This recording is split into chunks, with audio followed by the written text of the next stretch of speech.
But I was on a flight back from Uzbekistan. This young gentleman comes across, young, probably in his 20s, comes and sits next to me. And I started talking to him. And I was made international senior advisor for their company by that 1 4-hour conversation. I'll let you into a secret. I sleep for about 4 hours a day, 3.5, 4 hours a day, every day. I decided to leave the Conservatives in 2017 because I think Brexit is the biggest mistake this country has ever made. It isn't by chance that our economy is doing worse than every other economy in Europe right now. The current scenario is so toxic. Westminster is very toxic. We don't have a government really that is working for the people anymore.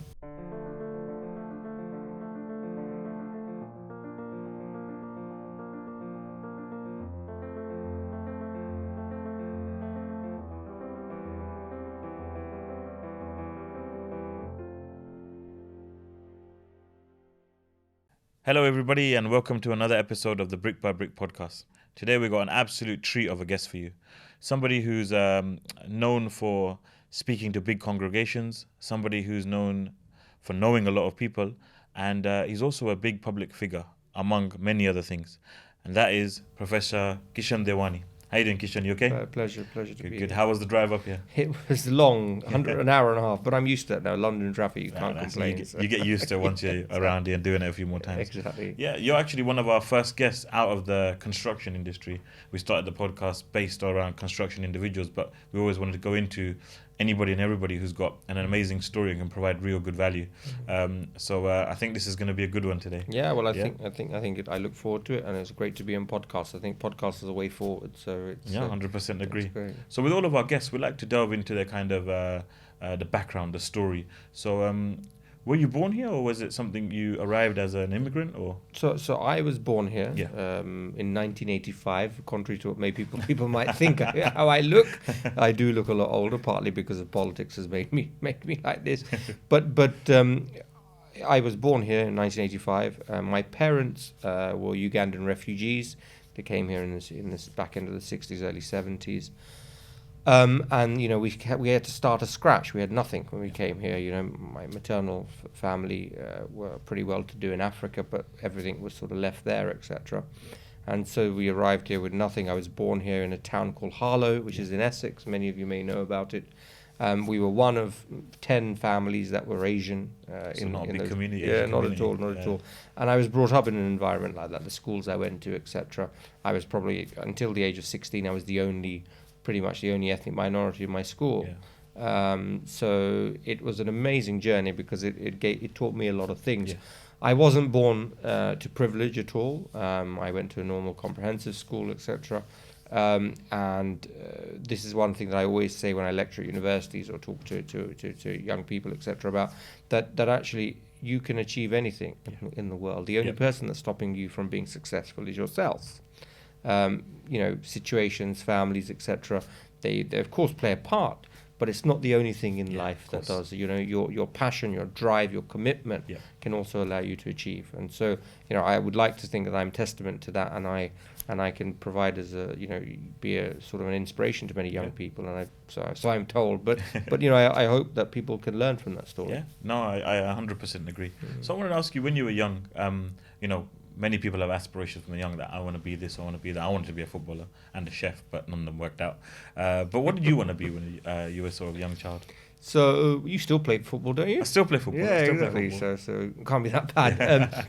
Look, I if I had, believe you me, and this is a very interesting point, and I did tell you before coming as part of it, I'm going to speak the truth. I'm going to tell you how it is.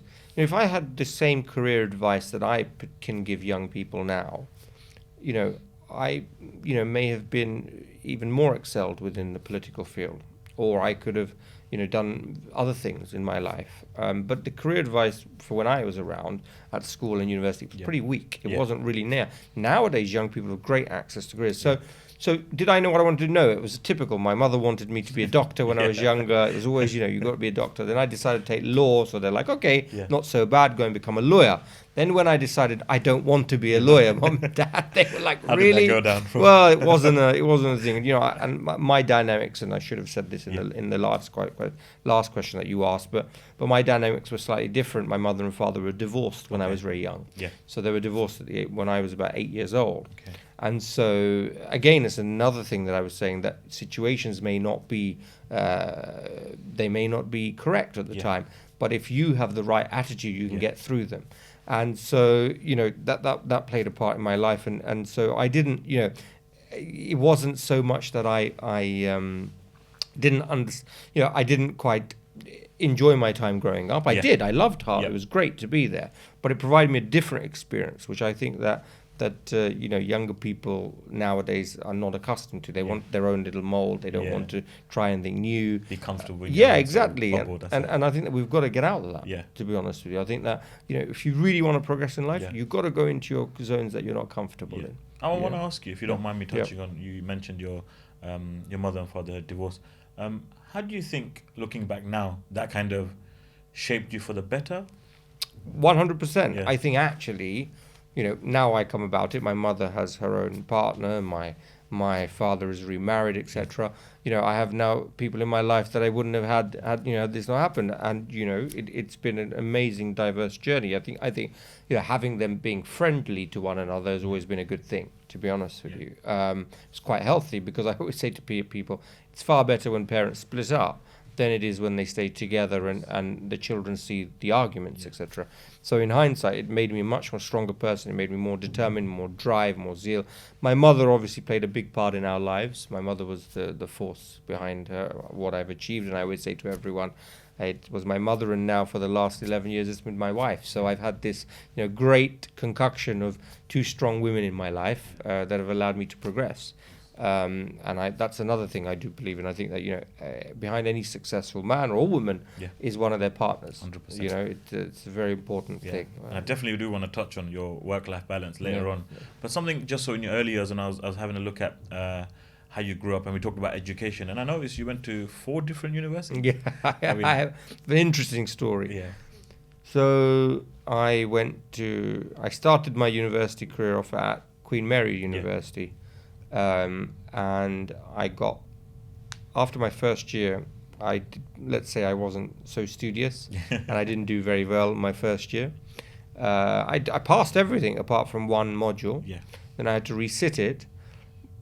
As I was going to resit it, I got very ill that year. And this is where actually my life kind of really changed.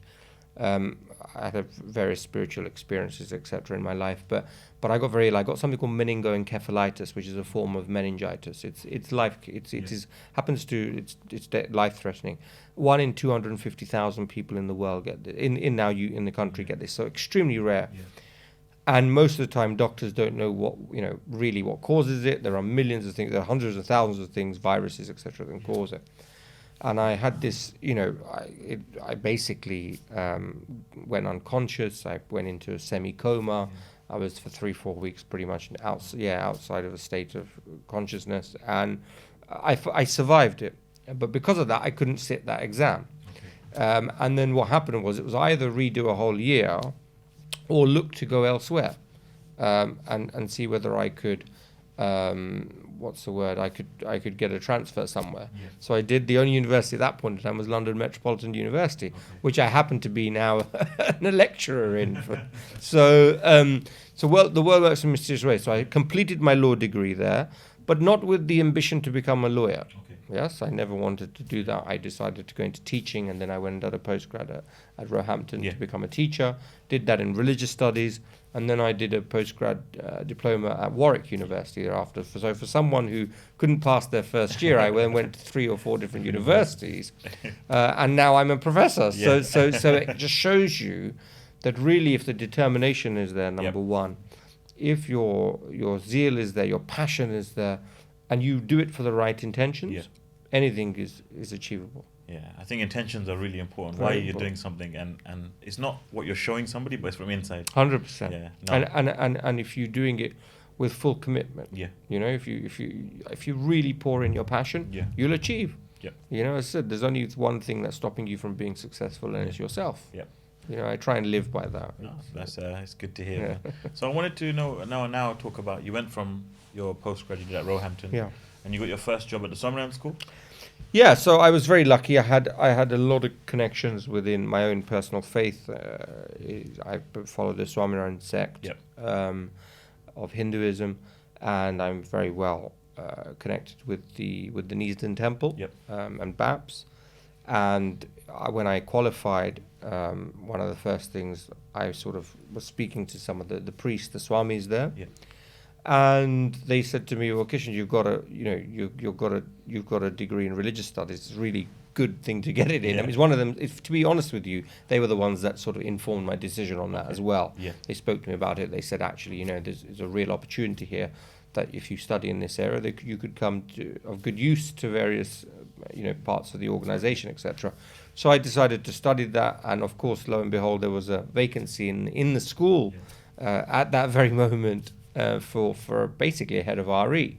So I go in from just qualifying to then becoming a head of RE. But what I found was, again, pushed into the deep end.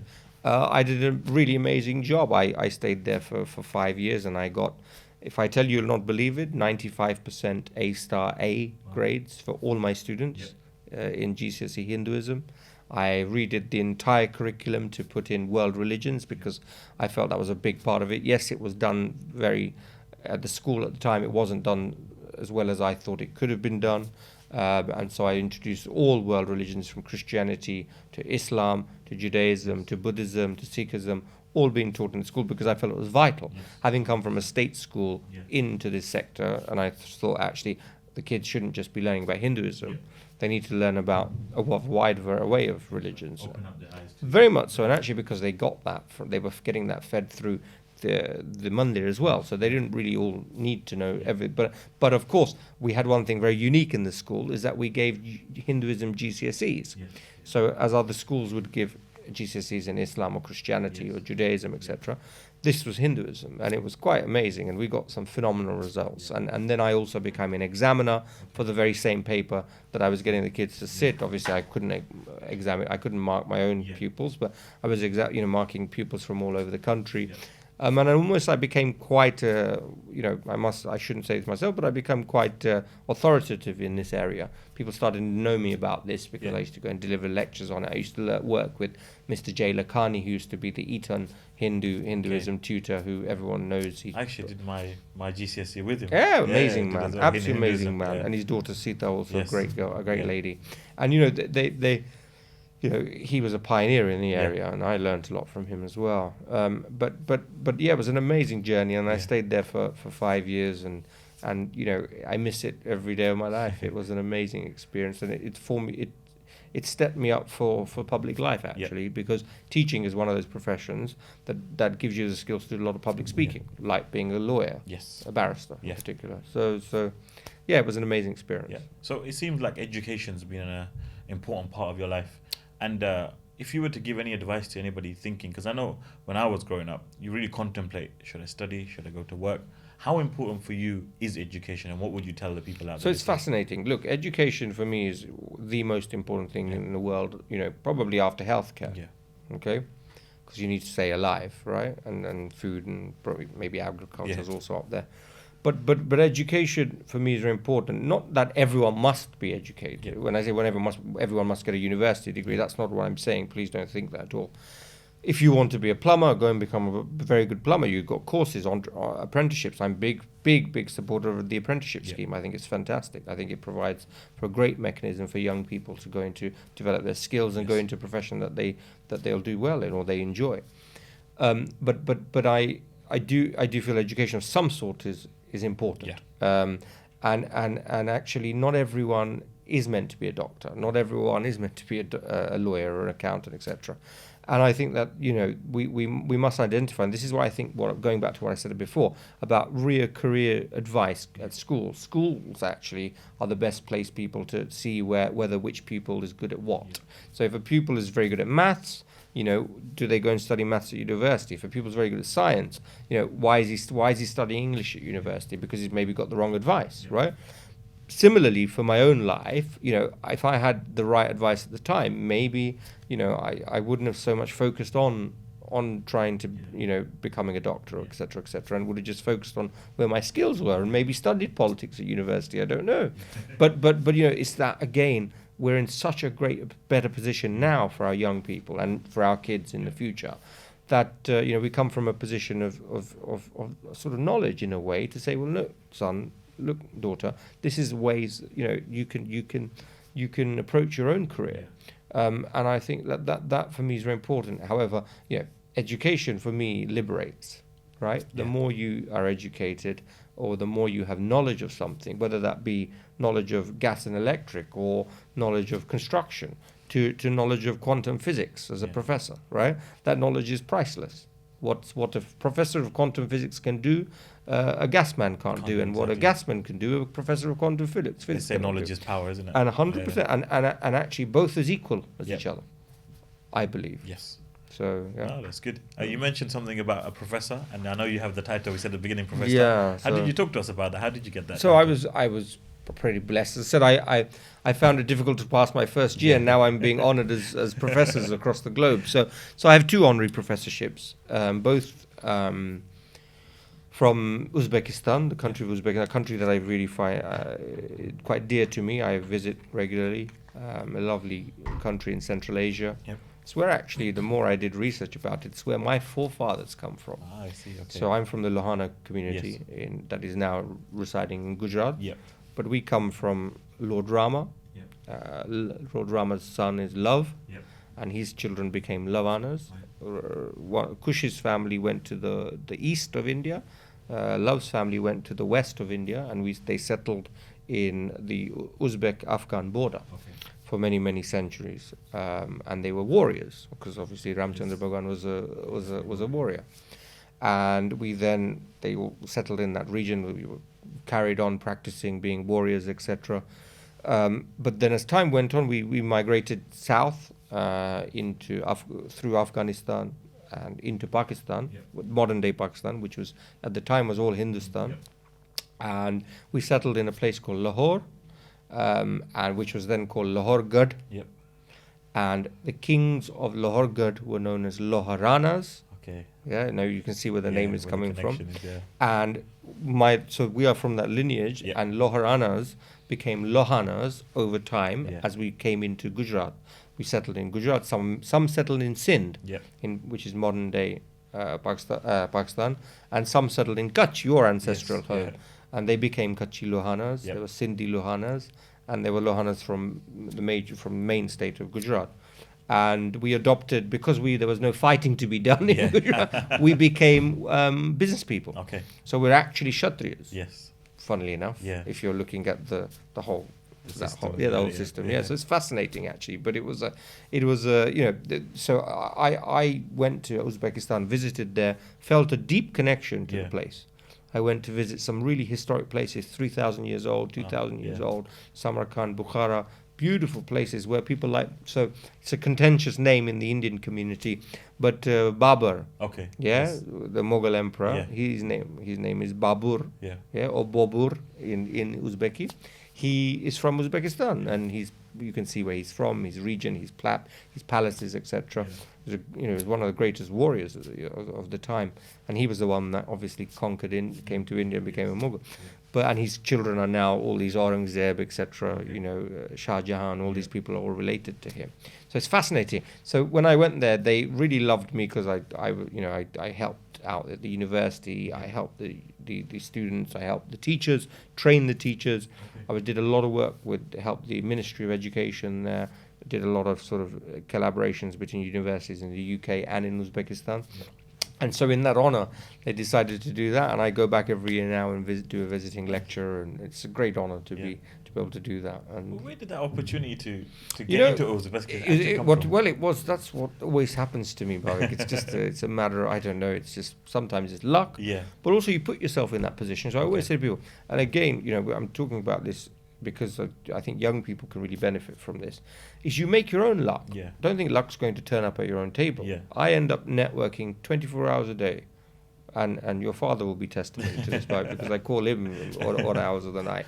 But the reality is this: I really believe you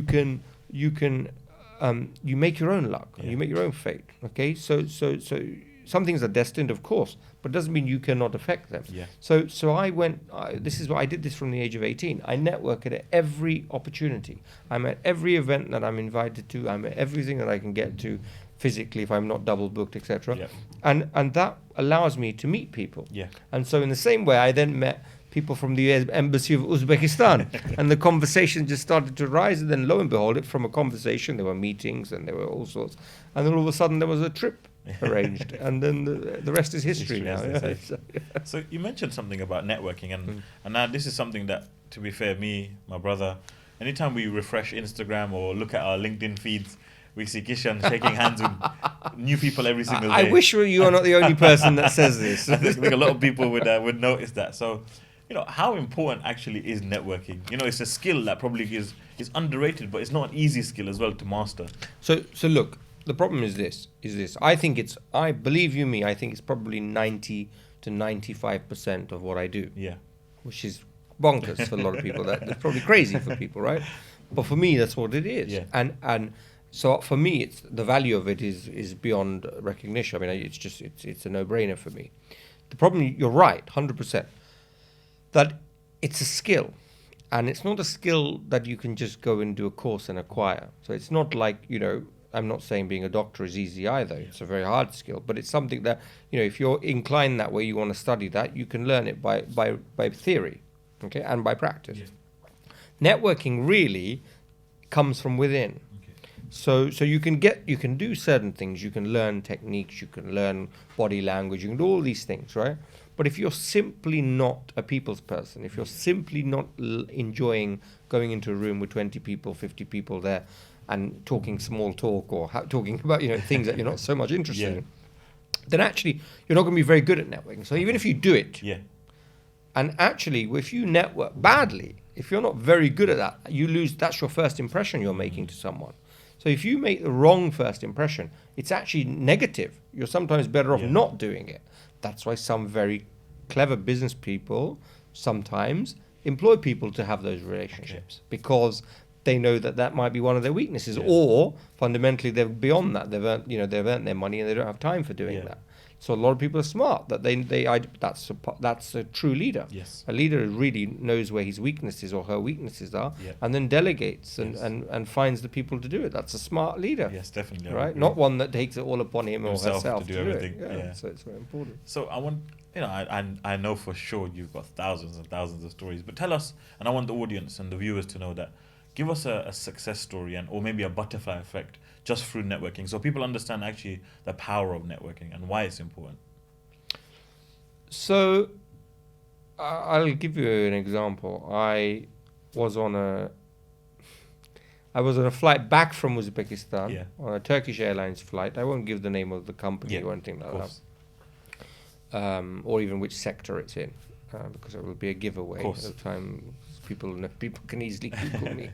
But I was on a flight back from Uzbekistan, from Tashkent to Istanbul, and then Istanbul to London. I was going back, and partly the privileges of my lifestyle I live is that you travel not remote, at least nicely, I would say, because you've got to get off and you've got to work, right? So I was sitting in the business class cabin, and I try and speak to the check-in desk and see whether there's anyone not on any seat and try and book that. On this particular flight from Tashkent to Istanbul was completely full, even in the business class cabin. Completely and utterly full, okay? Which I found is quite rare. So I sit down and I'm like, and I literally start to sort of unwind and whatnot, and this young gentleman comes across, young, probably in his 20s, comes and sits next to me. And I'm thinking, really, do I have to, I didn't know what it'd be like. I thought maybe he's going to drink the whole time of the thing and I just want to get to sleep or whatever, right? I start doing it, and he sits down next to me, and all of a sudden, I don't know, just being me, I opened my mouth, didn't I? and I started talking to him. And for the next, it's about a 5-hour journey from Tashkent to Istanbul, for about 5 hours. And I then found out that he doesn't even talk to people on flights, okay? So I start to talk to him, and he finds it interesting that I'm having a conversation with him. Lo and behold, I tell him that my connections in Uzbekistan, etc. He tells me why he's come to Uzbekistan in terms of business opportunities in terms of what he was doing, and he happened to be the son of one extremely large company that is from that region, who he was looking to develop in that region. We start talking, etc., and we spend 4.5 hours of that journey talking. Okay, and we just landed. We realized, and then we go through. He had a connecting flight on to Greece. I had a connecting flight back to London. We stop again. We meet each other again in the duty. We're talking in the duty free. He goes off, I go off. We exchange numbers, etc. And I just said to him, I'd be very interested in learning more about your company, etc. That was in March, February, March time. We start speaking, once in a while. In May, end of April, May, I was invited by them to a foreign country, and I was made international senior advisor for their company. By that 1 4-hour conversation. If I had not had that conversation, if I'd simply gone to sleep, right, which many people have done, right, most people would have done, right? And so often my wife asks me, why do you keep talking all the time? I say, actually, to be honest with you, that's what creates opportunities. And my point is this, it's not the fact that I got that role, it's not the fact that I'm doing that and I'm still in that role, but it's actually, it's the whole concept behind, I could have easily enjoyed that flight, watched a nice film, had a nice meal, chilled out. I could have done all of that stuff, like most people have done, enjoy being on business class. Wasn't interested in that. There was something in me that said, this gentleman is very interesting, and what he is doing is profoundly interesting to me, and I want to gain some knowledge. I just wanted to understand what he was doing. And lo and behold, he found what I was doing very interesting. He found that the skills that I had were clearly good for his company and his family, etc. So that was the congregation. But having that small interaction, that was networking, right? And it was networking 30,000 square feet in the air. Yeah. And so that shows you there is no restriction. You can network in a bathroom. For God's sake. You meet someone, and I've met very interesting people when I've gone into a restaurant and I've popped into the loo and I'm washing my hands and someone's and we start talking. Yeah. And they become friends. Yes. This has happened to me, but because I make that, some people find it, so 9 times, look, you might get a situation where 5 out of 10, no one will talk to you, or you'll get blank. But 5 people will talk to you, of which 5, from the 5, 1 person will be of interest. Yes. And that will potentially benefit you in the future, and you benefit them.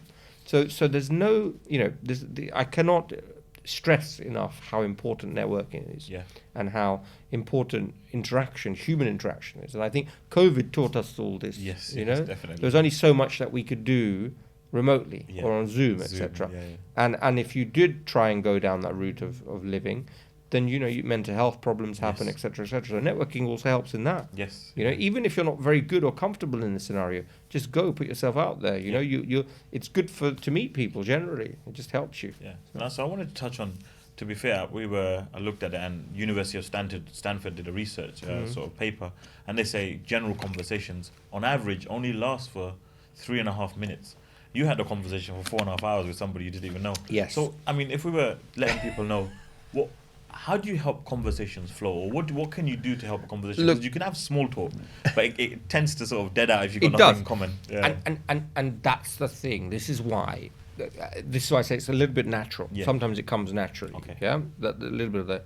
The second thing is that you have to have the ability to empathize with people. Okay. It's a very important skill in my view. One of the most important skills that people don't realize. I need to put myself in their position when I talk to them. I need to understand what it is that individual sees interesting in me. Okay? Because that's what he's there to listen to, right? He's not there to listen to things that I want to tell him, right? So let me understand him first of all, or her. Let me understand them, right? Let me understand them. And then base my conversation on that. It's not about what I want to deliver to them. That can happen later on once I build a rapport. It's all about building a rapport. So you don't necessarily talk about business the first 5 minutes you speak to them. What is it they like? Do they like Italian food? Do they like going to the cinema? Do they like go to a theatre? What is their favourite drink? What it might be? What is it that they are interested in? And you make the conversation pretty much about them. But yes, 4.5 hours is a long time, but I have the ability to do that. You'll see that in this podcast. You'll have to find it difficult to shut me up. But the reality is this: it's a natural thing for me, and yes, it frustrates people. I think it's a bit genetic. Yeah. My mother is also a chatterbox, and I saw that growing up. So yeah, I think your father's met my mother as well. So it is we have this in our genes. My father's very different to this. He's much more might like my brother, a little bit more reserved, etc. But I genuinely enjoy. So part of it's genetic, probably. Part of it is natural, as in and part of it is experience. Do you put yourself out there? Do you go into the zones that you're not comfortable in? Which is very important. You've got to push yourself.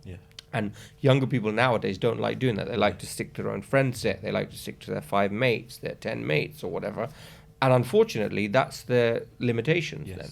If they go and meet people above and beyond of their sort of comfort zone, they'll learn things. And they'll then be able to say, well, actually, what can I imbibe in my life from them to make my life, enrich my own life? That doesn't mean just in terms of being successful, and you shouldn't measure success by money in any case. But these are skills that will inevitably help in personal relationships, because if your communication skills are good, it helps with your family life, it helps with your wife, it helps with your family, your mother, your father, your brother, your sister. It helps with everyone. So communication skills are not just about building your own business network, but even your own personal life. You said the W word, wife. That is, you need special skills for that. Even when you said empathizing, to be fair, because I when I speak to my wife or any other people, but she'll be testament to it.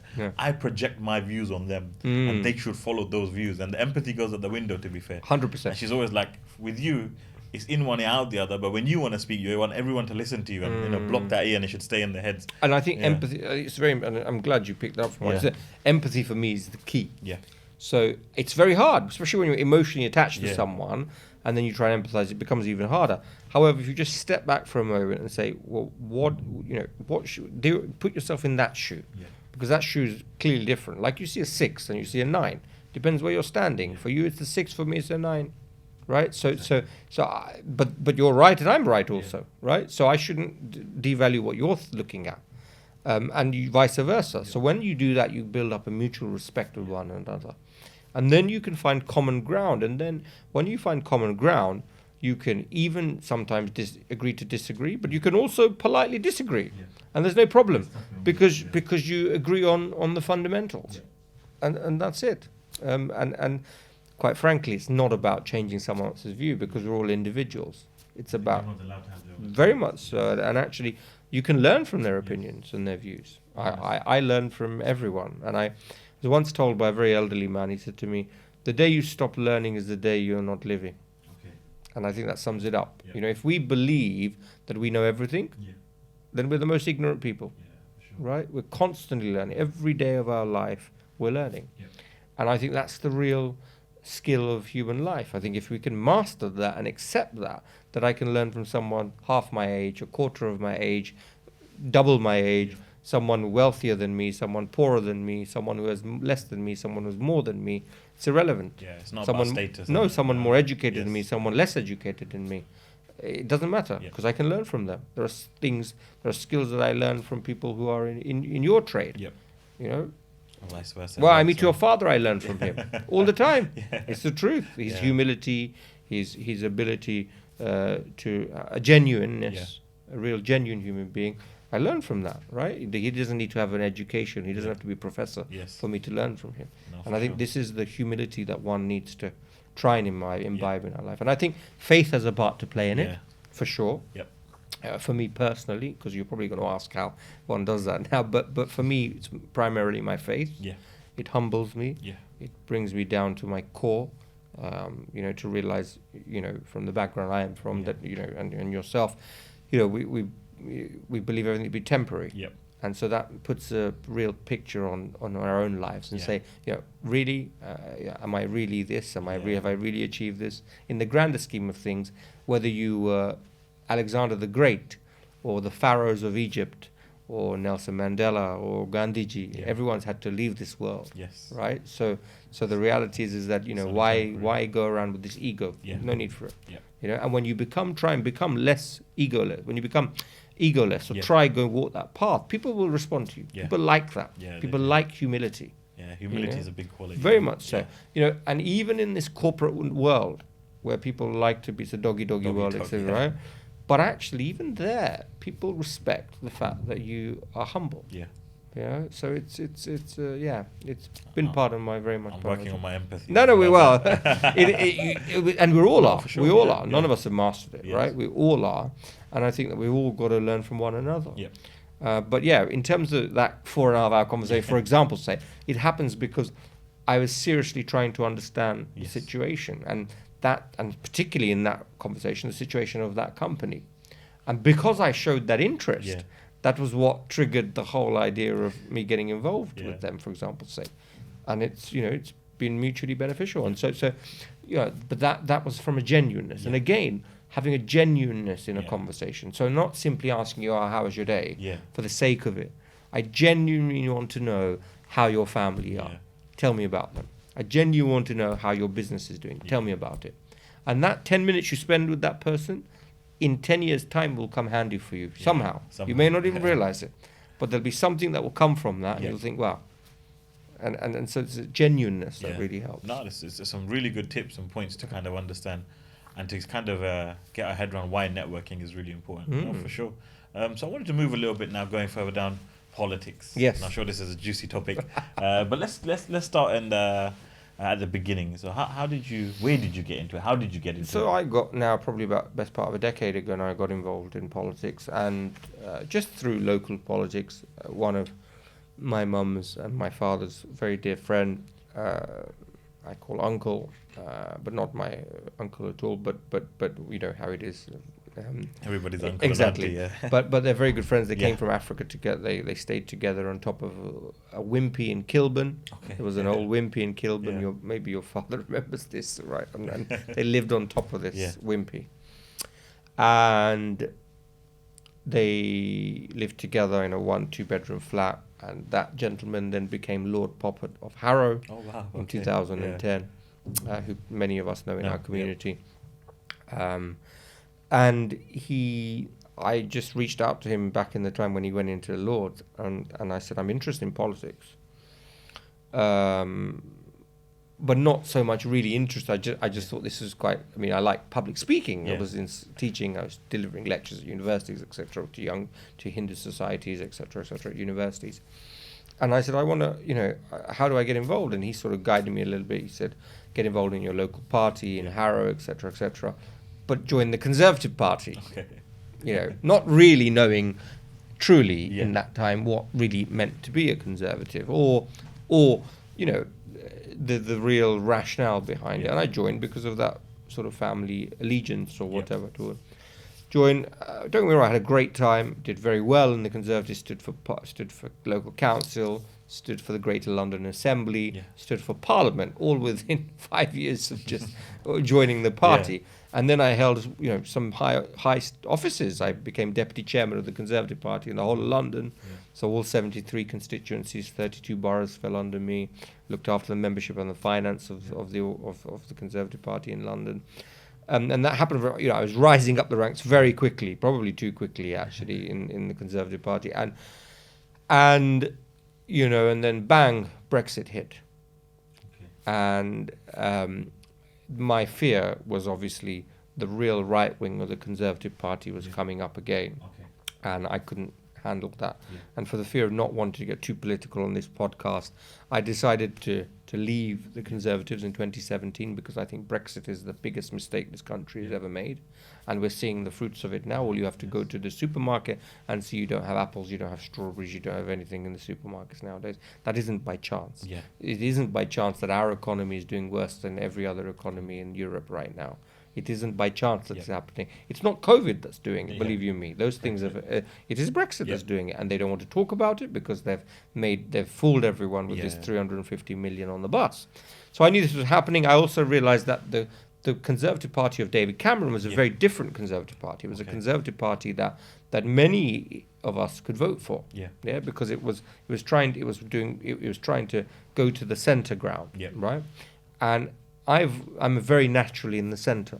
And that's why I then joined the Liberal Democrats in 2017. I couldn't join a Jeremy Corbyn Labour Party at the time.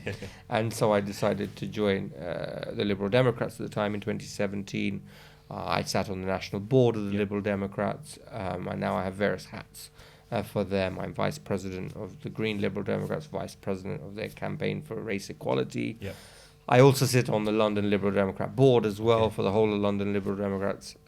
So there's lots going on in terms of politics still, but I have now, I suppose in a way, removed one foot from it because I feel the current scenario is so toxic.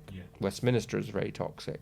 This isn't, unfortunately, we don't have a government really that is working for the people anymore. And I can feel that I've seen it, whether you look at PPE contracts or whether you look at all this type of stuff. It's very sad what's going on right now. And it deeply pains me. And people like myself who actually set out to try and do good for the communities that we live in, this may not be the mechanism to do it. Maybe helping charities, maybe helping, the work that you do, for example, say with the charities that you support. Through your temple, etc. They do amazing work, whether it's feeding the homeless, whether it's feeding people that are poor.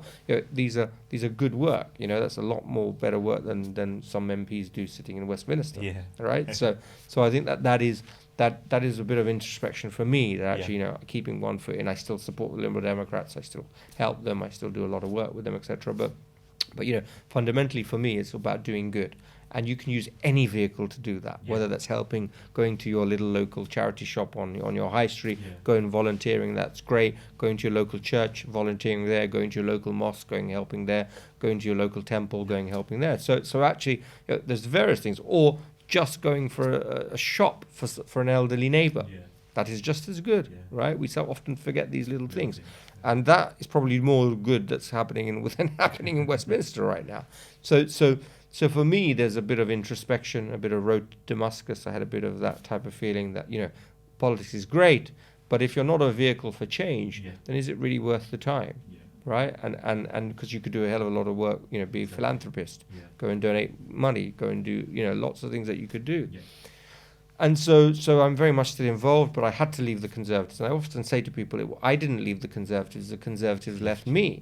And they went so far to the right, they went back to the Enoch Powell days, which our parents will remember when they came from Africa. They suffered that type of, sentiment and racism, etc. And unfortunately, after Brexit, we've seen the rise of hate crime in this country. We've seen the rise of, anti-immigrant rhetoric. You see what's happening with the refugees issue right now.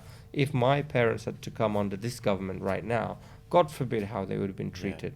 And so when I look at the mirror and I know that I left the Conservative Party in 2017, I feel happy. I feel very vindicated about it, because I know that my parents probably wouldn't have been allowed in this country had this Home Secretary been in place or this Prime Minister been in place.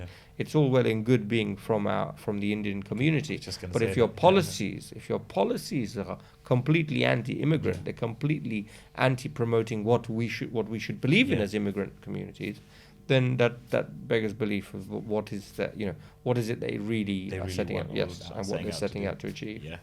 So it's very rare you get hold of somebody, a politician or somebody who's been so high up, and you mentioned a lot of the places and a lot of the roles that you held. And when you talk about politics or politicians, you get the feeling, I would say, with 85-90% of anybody that hears it, probably from the country, is sort of dishonesty. You can't trust them.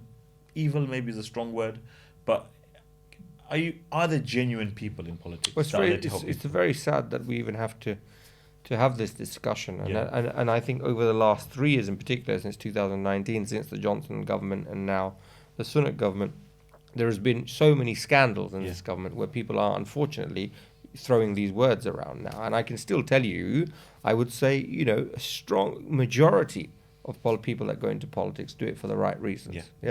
Very, very high proportion would do this for all the right reasons. But it's a shame that only the few that are misbehaving, shall we say, get in the limelight. And unfortunately, more to the point is actually this culture that's been allowed within this current government and the Johnson's government of accepting this type of behaviour, which wasn't so acceptable in other governments, right? I mean, there obviously were bad apples and rotten apples in every government, right? And in every political system in the world. I do think we are probably one of the best political systems in the world, for sure, right? in terms of democracy, etc. I do think we need to change the voting system in this country to provide a fair government. So we should have some sort of PR. For example's sake, only 30% of the country vote for the Conservative Party, and yet they become the leading party in power. The SNP, they receive 1.5 million votes. My party received 4.5 million votes. They get 12 MPs. The SNP get 35 MPs because the system is not balanced. The Green Party can get millions of votes in the country but only have one MP.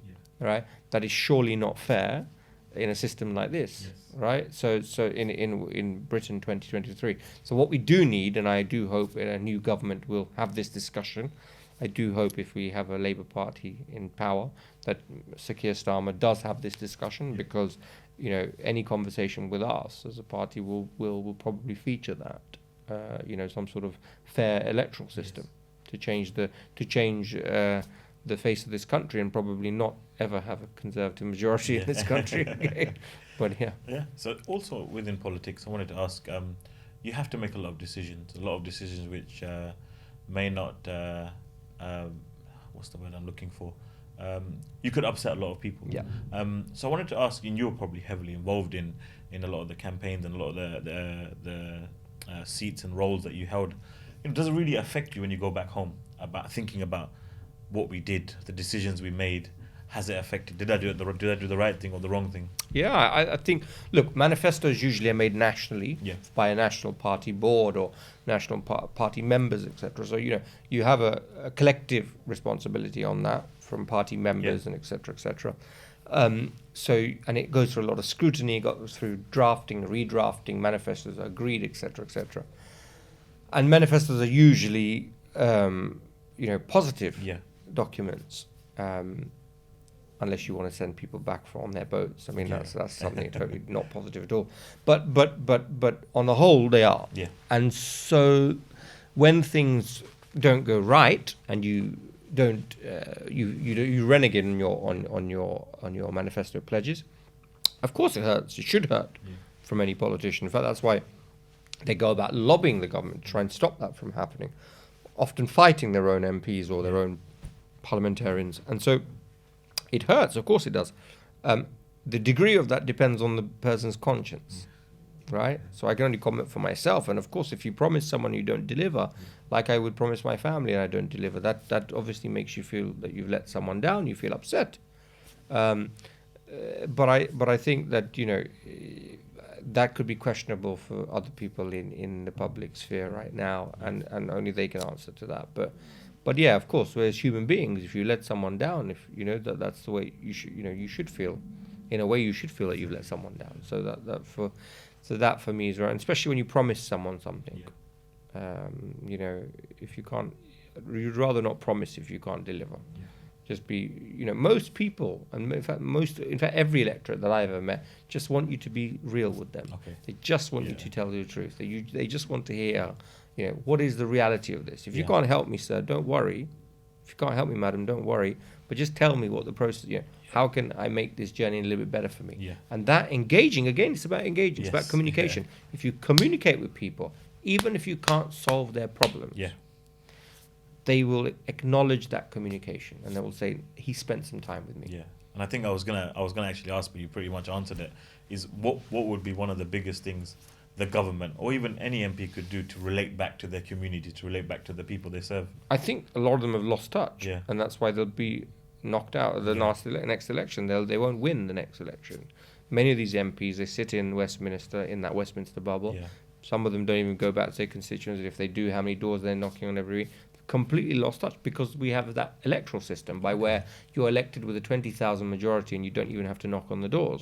Right? So why should he? This is the mentality, right? And so if we change the system, it would make people much more accountable, right? It'll make people, because every vote counts, and every member is then voted in on the basis of being accountable, right? And I think that'll take some doing. Don't get me wrong. I don't think the Labour Party are fully ready for this yet, but it has to happen at some point. Otherwise, we're going to be in a situation where it'll just be two parties every time.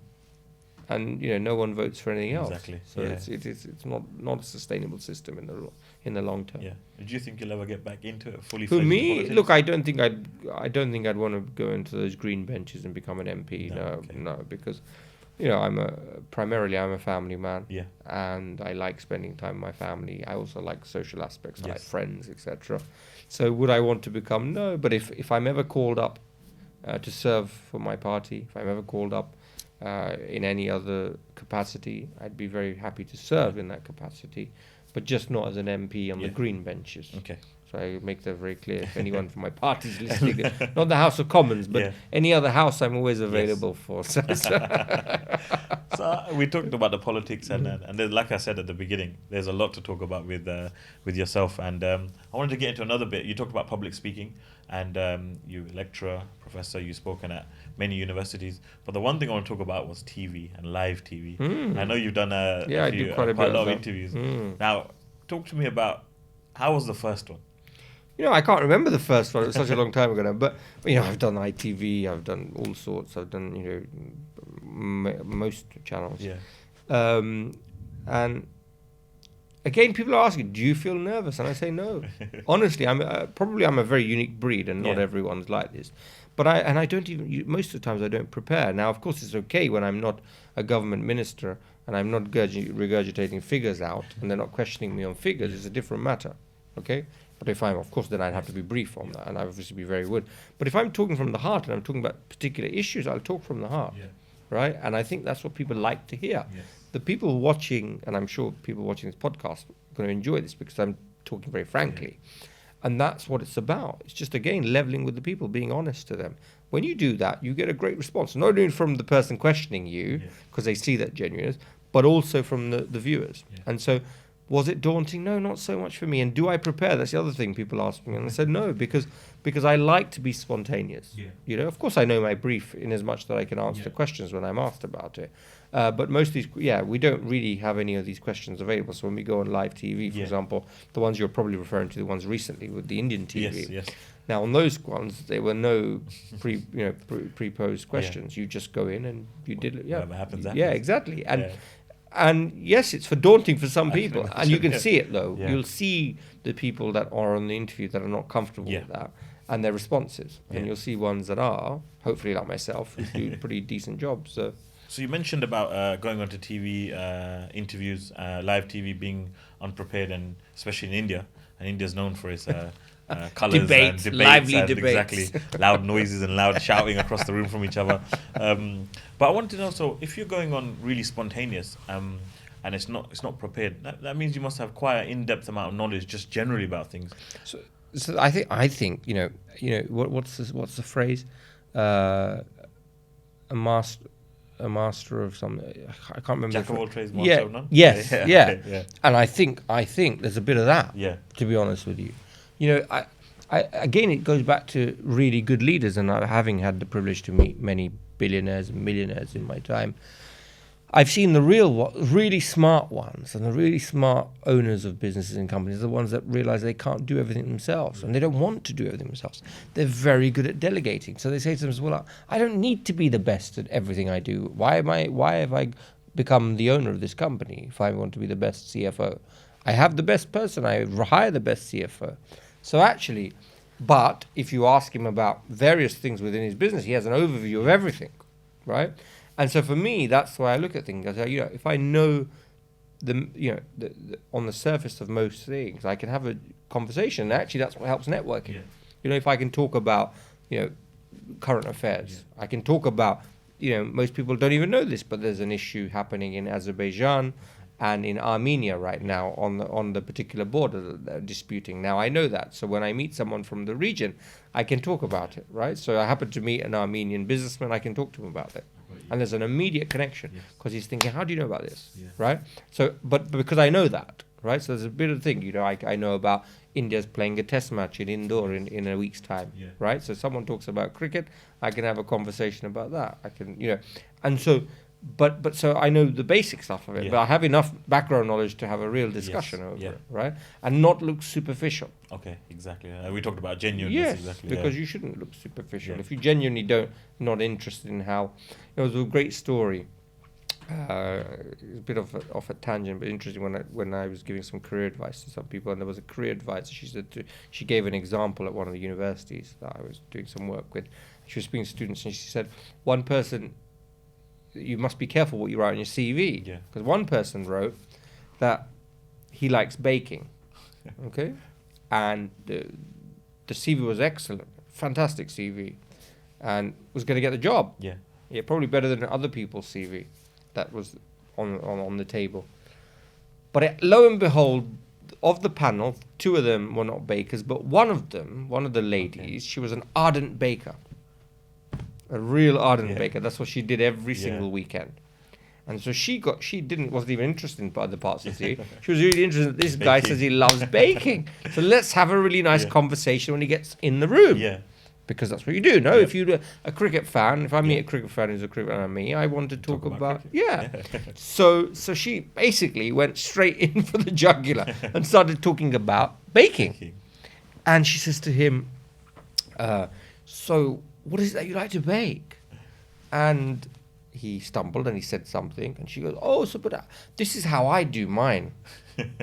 This is how I bake this. I use this margarine, I use this butter, I use this egg, whatever I do. How do you make yours? And you can imagine this guy's face. Imagine this guy's face. And so, of course, he didn't get the job because it was found out that he lied. Even something so small.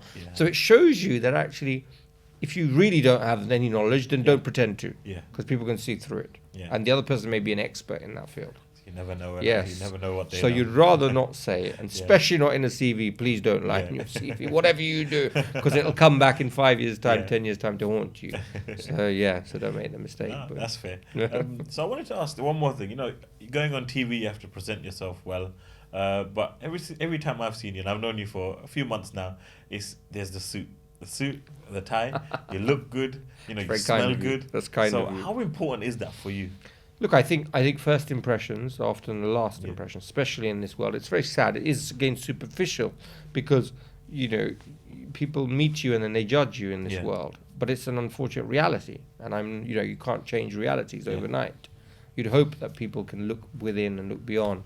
But unfortunately, it's not the case. And my experiences have been such. I would love to not wear this type of stuff every day, although my family seem to think that I really enjoy wearing it and I can't chill out. My wife tells me you'll come in this on a beach if it's your choice. So I don't know, but there could be an element of that. But look, I think first impressions are, in my view, sometimes the last impressions, and you've got to be prepared for that. You've got to say that I want to be. Also, I do feel one thing. I do feel though is when you are in smart clothes, when you're in clothes that are that's why they make children wear uniforms at school, etc. You do have a certain mindset. When I'm in a suit and tie, I think slightly differently. I don't know, naturally, for some weird reason. I don't know the psychology behind. I'm not a psychologist, but for me personally, can't comment on other people. So when I feel that way, when I look professional, I feel more as if I'm going to be doing something business-like. I'm going to be having a proper conversation, etc. And when I'm sitting with my friends, then I should drop this. As far as I go is having a blazer and no tie, and that's as far as I go. I still keep my hankies. You probably know the idea because I have a lot of them. You got a lot of hankies. No, you're right. When you're talking about wearing different clothes, make you think differently. Because when I was young, I used to play a lot of snooker. Yes. Meet the guys after work or on the weekend, and I had a part-time job in Next when I was young. Right. So after Next, I would obviously be in my trousers, my shirt, my blazer, and I'd go play snooker. Breaks of 30 and 40 were easy, as opposed to when I was wearing joggers. When I go and you're thinking that's on the clothes. Yeah, when I was wearing my joggers.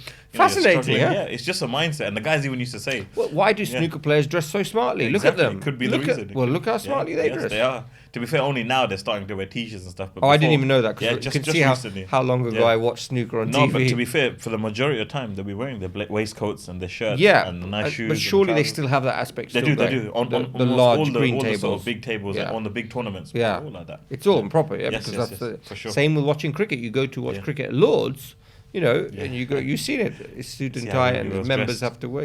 And you go into pavilion. I'm a member at Middlesex, and you go into the pavilion, and you have to have a suit and tie on.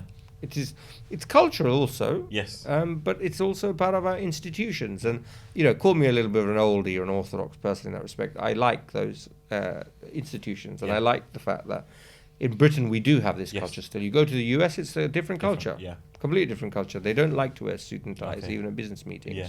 They're very much more relaxed. Okay. But we still hold that, and I think it's part of being British. I think India has adopted the very much British thing as well. Yes. So if you go to in Indian meetings, they will still they'll be suit and tied as well. Sense of professionalism. It is, and I just think it's tradition as well. Yeah, for sure. Tradition, so. No, definitely. So don't bring in that culture. Maybe into our work meetings, stop wearing. No, but of course, certain professions you cannot operate like that. Yeah, of course. So you wouldn't. Of course, it's impractical. Yeah. Right, you just would never do that. Unless we start wearing suits to our site meetings and stuff. Probably won't happen. No, and actually, does the client want to see that either? Of course. You see, the client wants to see someone who knows his brief. Yeah. They want to see someone who knows waterproofing, someone that knows your trade. Yeah. Right, that's very important. I don't. If you come to my home to look at, and I know recently, I think someone in your family did. The reality is that I don't want to see someone. Who dresses well, because I want to know whether you can sort my issue out. Horses for courses. 100%. So, but likely for me, if someone calls me on an interview, I've got to know my brief. I've got to know what I'm talking about. And if I come as a scruff, maybe they'll never call me back again. Exactly. Right. Yeah. So that. One more aspect, something about a personal thing. When you write your name in Google, and which we did, obviously, we'd see what pictures came up, and I can see you've been quite an incredible weight loss journey, transformation. I'm glad you asked this question because this is one thing I do feel proud of, Yeah. and I don't want to show much humility on this because it is not been easy. I have, I have to be careful because it can go back up again. But I've lost around 20 kgs in the space of 12, 13 months, 13, 14 months, and done strategically. I've cut out a lot of the carbs, a lot of sugars. I pretty much went on the POP diet. You should have a look at it. PIO, PPI, written by a doctor called Asim Malhotra, who's a cardiologist. But he wrote this diet, fascinating diet, Mediterranean diet, very good for vegetarians also because it's Mediterranean, so fetas, cheeses, dals, protein. A lot of it works quite well actually. With of course it's easier for people who meat. Yes. But also workable for us. Yeah. And what was fascinating, it just started shedding the pounds. I had salads 2-3 times a day. It was amazing, and I still felt full. Yeah. Now I've started to eat pretty much back to normal again. I have fluctuated a little bit in weight, maybe half a kg here or there. Yeah. And I'm being told it by my wife daily. Watch yourself, because I don't want to go back to that. To be quite frank with you, the confidence, even my own self, and someone in me as confident as me, I could see a difference. When I wear tight-fitting clothes, when I wear t-shirts, it makes a big difference. So that again also helps. So I mean, it was a fascinating journey, and I'm very happy. And it was, what did it for me, between you and me. Between us and the viewers, probably everyone else is going to, is I got COVID in 2020 November. Okay. When COVID really was just first came out, no vaccines, no nothing. Unknown, isn't it? Yes. Yeah. And I had it really badly for 2 weeks. I was pretty much down and out, and I thought at 36, I think at the time I was, 36. I thought, what am I doing? How can I? My son just came along in August 2020, after sort of 9.5 years of marriage. It was a blessing from God, and I said to myself, I cannot do this because I want to see him grow. Right? I need to sort myself out. And then Asim, who was on my case for many months prior to that sort yourself out because you're just blowing out of proportion. And I did it, and I bit the bullet, and I used the fact that during COVID, my appetite went down. During COVID, I lost a couple of kgs, and I thought, you know what? From this, I need to now go and continue this. And it worked, and it was just shedded. And it was, again, determination, again, mindset. And if you put your mind to it, you can achieve anything. Someone like me who used to love a lot of breads, a lot of rotis, chapatis, rice, typical Indian food, difficult to stop overnight. Yes. But you do it. And do you think do you think it's changed your life? Would you go as far as 100%. It's changed my life? 100%. Yeah. 100%. I think weight loss has just given me so much more access to things, and I feel great inside. Yeah. which I think has an effect on the psychology as well. Yeah, no, definitely. So, and when anyone says, I mean, the question that you're asking has made me happy. Yeah. For example, to say, when everyone asks me, "How did you do it, Kishan?" I met someone about a couple of weeks ago. Said they haven't seen me in probably 4 years, Yeah. and they said to me, "This can't be you. How can this be you?" So I said, "Yeah." I said I was even more actually. If you look at me about 3-4 months ago, I was probably a little bit more thinner because I think I've half a kg here or there, but you know, of course, that will happen once you start eating. Exactly. I'm going to have to take that. Now, what I would like to do is get a personal trainer and do some serious exercise, because that's one thing I wasn't doing much. And I think that's important. It can't just be diet on its own. It has to be an exercise. I think sustainability is quite important because, Yeah. like before I got married, I went on the Cambridge diet, I think it was, and I lost 13 kilos in 4 weeks. Wow. Yeah, and it went down, but obviously you have to sacrifice a lot, but it's not sustainable. Because as soon as you eat. Exactly. And I said to myself, oh, I'm never going to be that weight again. But lo and behold, a year later, you know, I chucked away all my XLs and bought large and medium only, and now I needed them again after my wedding, a year after my wedding. So, you know, it has to be important, it has to be sustainable. True. Yeah. And I think that's the complexity of dieting. Yeah. Because often it can't be. That's why if you read the POP diet, it's quite fascinating. You know, what he tries to do is tries to get you out of this mindset. So again, that's POP diet. Yeah. For anybody that's interested. Yeah, it's a great diet. Yeah. Good. I wanted to move on to some more the question I wanted to ask. Actually, I was really excited to know this. So I know, obviously, as sort of time's gone on, activities and games and stuff are becoming really predominant in sort of the world. Entertainment is a big thing. So, you know, there was the talk of football, there's clay pigeon shooting, there's paintball that's been around for a long time. We've seen the rise of something called social sixes. Oh. And I'm proud to tell people that I know one of the shareholders, which is yourself. So talk to us about social sixes and the opportunity. So sixes, social sixes and sixes generally, many of you probably have, hopefully have been. Yep, we've been and we had a laugh. Oh, you had enjoyed it, yeah? Great fun. So, you know, we started our first one in Fitzrovia on Great Portland Street, and we're now in Shepherd's Bush Westfield. We have a franchise. We also have another one in Fulham, which was the real first one that we had, and then we have a franchise in Wembley in Ealing Road, which is not too far away, which you may not have known of, but we've got a franchise there. We've given a franchise there. We have a franchise out in Leicester that we've given a franchise to someone, and we have 2 that we operate in, one in Birmingham, one in Manchester. So we have quite a lot now, and with one or two popping up as we speak right now. And the concept was very simple. It was founded by 2 gentlemen who found Mac and Wild. Mac and Wild was a very upmarket Scottish restaurant based in Edinburgh, etc.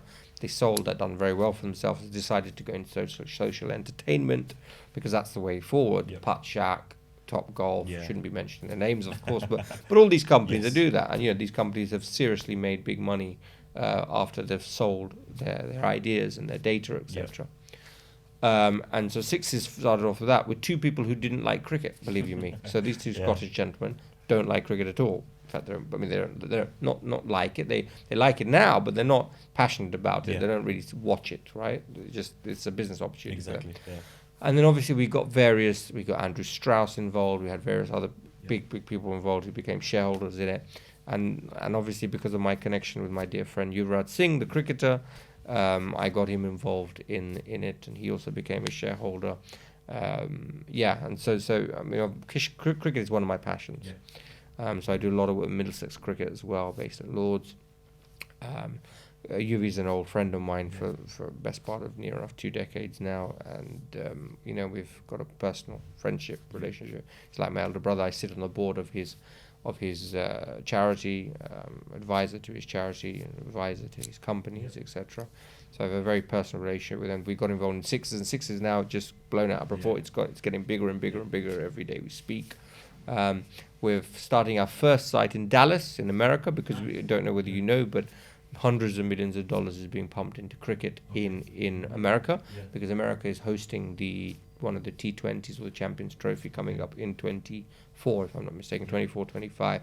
It's being held in America and the Caribbean, because there's a very large Indian community, and most of the people involved in the American Cricket Federation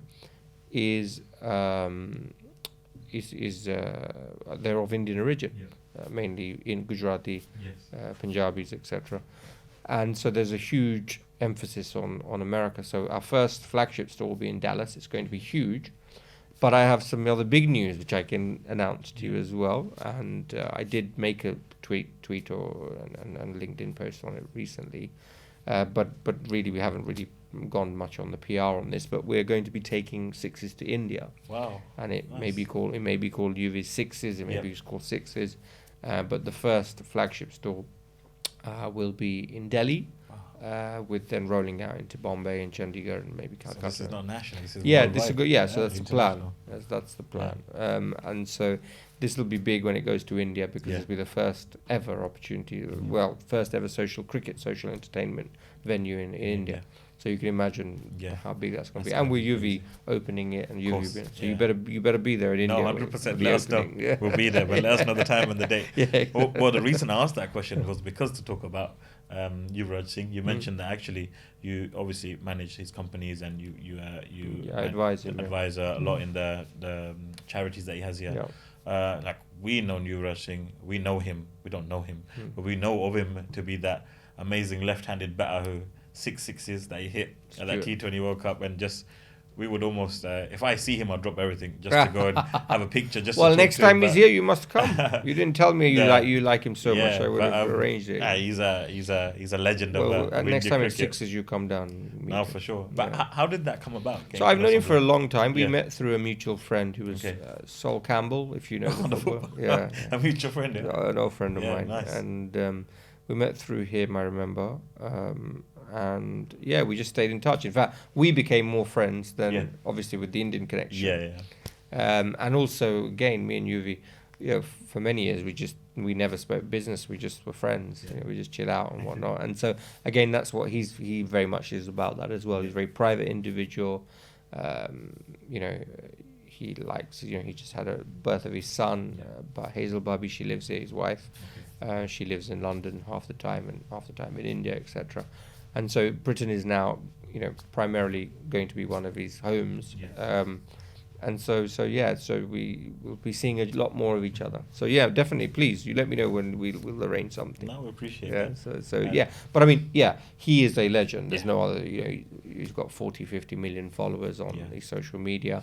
He is seriously a legend. And not just that, his passion. Again, his passion. Number one. Number two, his determination. He was. If you remember that video, I mean, I don't know whether you must be able to, when he went on the field to play and he was vomiting blood because of his cancer, and that will show you his commitment to his country. For him, his country meant playing for his country meant everything, right? That he was dying. Essentially, he was dying. He was, and he went on the field and he played. But look at his determination. Look what that teaches us.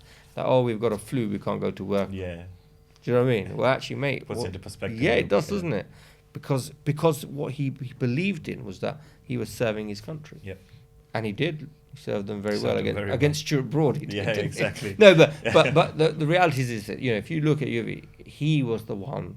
And I don't want to, this is not downplaying any other player because Tendulkar's a great guy and met him. I met almost of the cricket team. They're great people. But Yuvi won that World Cup for us. It was his performances at the crucial times that won the World Cup. Okay, he's not. He's still very famous from it, but he will always because he was. It is because when you're playing with greats like Tendulkar, and unfortunately people like Dhoni who stole a lot of the limelight, it's not easy, right? But still, he managed to create such a huge name for himself. I mean, it's remarkable. And to be fair, he still has it in him. He played this Legends Trophy have a look at it. I don't know whether you watched it, but he was whacking them out of the park. This was just recently, about 4 months ago. So I said to him, when he came this time, I said to him, God, you played well. He goes, what do you think? I can still bat? He says, I said, I have no doubt on that. But at Sixes, we get him out. because the bowling machines are not easy, I can tell you. Did you notice that when you played? No, it was really good. It was a challenge. Yeah, not easy. What? We had a whale of a time. There was about 20 of us there. Wow. And we absolutely enjoyed it. So Amazing. if you haven't been, get down there. Did you go for a definitely birthday party? We went. So we have a football club that we play for. Right. And actually, instead of going to a football social, everybody wanted to go to the cricket social. Wow. To be fair, most of us all play. They all play cricket together. Anyway, Yeah, as of well. course. So we went down, and everybody absolutely loved it. Amazing. Yeah. So Amazing. I'm glad that's kind of investments you're talking about. I'm sure you've got other investments, but a big investment, and I think to my kind of testament to my dad as well, and even for yourself, is the investment of time. Time is very expensive. And it's hard for people to give time. Yeah. So you're involved in quite a lot of charities. So talk to us about how you can actually, not one charity, but there's plenty out there that you're quite heavily involved with. And again, it's about compart. So I'll let you into a secret. I sleep for about 4 hours a day, 3.5, 4 hours a day, every day. Yeah. Some of you now, many of you doctors that might be listening to this, people of science might say this is very bad for me. And probably it is, I don't know. But I know most world leaders only sleep that type of, some people who really take their role seriously. I'm sure a lot of global conglomerate, Mr. Tata, those types of people, the Ambanis, I doubt sleep that much either. So honestly, it's you find time. Yeah. I really believe you find time. So, the amount of work that, various people have done, I've seen people who do, it's remarkable what things they could get done. And if you wake up at the right time, if you focus, if you use every minute wisely, you can do it. Time is an excuse. People often say, growing up, I used to have lots of mates, I don't have time to go to the temple, for example. So it's the easiest one.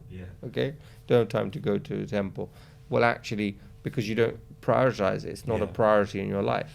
It doesn't really mean it's just a spare wheel, right? That's why you don't really have time. And I understand that's fine. That's your choice, right? But don't blame time. Yeah. Understand it's your choice. Yes, it is a choice, and there's no harm in that. That's okay. Yes, perfect, exactly. But just be true to yourself. And I think time is one of those things that we use as an excuse. If we really want to find time, and we really feel passionate about something, we'll do it. We find time to eat every day, regardless, no matter what happens. Just squeeze it in somewhere. Yeah, 100%. So even with when we talk about charities, there's a lot of charities out there. There's a lot people donate to, but I think nowadays, speaking to more and more people, they're a bit more risk adverse, and they think, you know what, should I donate to them? How do I know what they're doing? Are they actually doing good work out there? So have you seen the results from the actions of people donating firsthand? Yeah, 100%. Yeah. And myself donating also. I've seen it for sure. I think, of course, anyone that donates money should do their due diligence on any charity they give money to. I think that's just common sense. They should do that. And I think most people do that.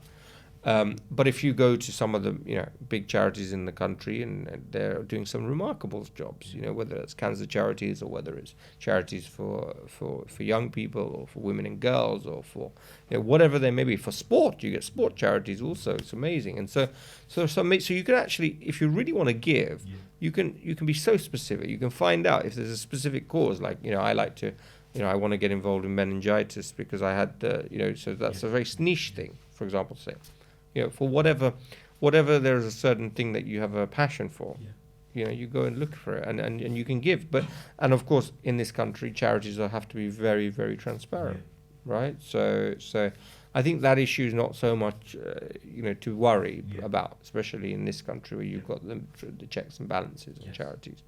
But I do prefer myself to see where my money's going. So I think it's a natural thing for any donor or anyone that wants to help. Also, you don't have to donate. You can help charities by physically. Like, for example, you have these shops like St. Luke's Hospice, or I shouldn't say the name, probably not, Help the Aged, all these types of things. You've got all these places that run these places. You just go and help, volunteer an hour. That's probably more the worth than putting your hand in your pocket. Yeah, for sure. Right? So it doesn't have to be just monetary. I want to round everything up because we've talked a lot about the things that are going on in your life, and something you mentioned at the beginning, you're a family man. How do you find the balance now between all the things you're involved with to spending time with your family and giving that commitment? Because you have commitments in a lot of places. So how does that kind of work out for you, the work-life balance? So I learned this from look, my son came to us after 9.5 years of marriage. We fundamentally believe he's a blessing from God. We are believers, so this is what we believe. And so we cherish him, like probably to the point where I'm worried that I'm going to spoil him, that we're going to spoil him, okay? And because of that, I do travel a lot. I travel a lot. I go abroad, etc., which means that those are the times I miss out on him. However, if I'm in this country, if I'm in the UK, what may, I am back in the evening to put him to bed, regardless of what happens, right? And in the morning, I'll be the one that sits with him first thing in the morning. So I'll get that 2-3 hours every single day, regardless, because I think that's invaluable. Yeah. And I know that karma is such, if I don't do it now, then when I'm 80 and I just pick up the phone and try and call him, he may not answer the phone, right? I don't want anything from him, but at least I want the ability to say, son, how you doing, right? And if you don't invest in your children, meaning if you don't invest in giving them time, a good education, whatever they need, not maybe what they want, but everything they need. I think that you've only got yourself to blame when they fail in the future, right? So this for me is an investment. Every minute I spend with them is an investment, and not in terms of business investment, but in terms of trying to grow him as a holistic individual, trying to grow myself as a father, right? It's very important. And we have a thing with Dev is that we never. Everything is a negotiation with them. Everything is a conversation with them. It's never ever that I'm dad and your son, or your mum and his son. Not at all. We're friends. And I think that at 2.5 years old, it's been an amazing journey to create a friendship with him. I mean, he says to me, I'm your best friend every morning. Now that for me, exactly. It's beautiful. I'm sure you get that with your boy as well. And I think that's so beautiful. And I think that's what brings me home. So if now I have been invited to an embassy event and I'm meeting this ambassador or that ambassador or for dinner, I'll say, can we do lunch? And believe you me, they accommodate. People accommodate. And when you tell them the reason why, they're even more impressed. They're more happy for it. So for me, it's a very personal thing, and I make sure that I spend time with my son in particular and my wife. Every weekend we go out. We go for dinner. We make sure we go for dinner somewhere to a restaurant. That's nice. And so that gives us the time to do it.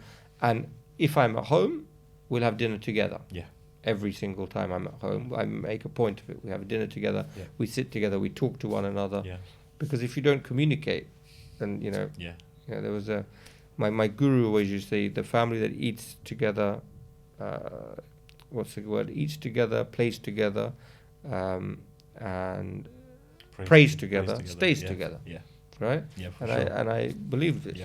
It's true. And for many, prayer may not be there if you don't. Of course. But it doesn't matter. Even if you do the other three, you'll end up staying together. You will end up staying together. So I believe that. So. We've got probably loads to talk about. Yes, I'm sure. I wanted to go a bit different, and we ask all our guests to bring in an item that means something to them. So if you could show us your item and even say what it is for the guys who are listening on audio. This is a bit of a funny thing. So this isn't. How can I put this? This isn't. I could have brought things from my childhood and whatnot, and been all emotional about it. But this one's a little bit of a funny one because this scarf is bought by my wife. It's a Scottish one. I don't know. It's very nice. Apparently, it's quite nice, and I don't know whether it's expensive or not. But she's always telling me it is. But but it's very nice, and it's obviously my favourite colour. Blue is my favourite colour, although it should be yellow now, but it is blue.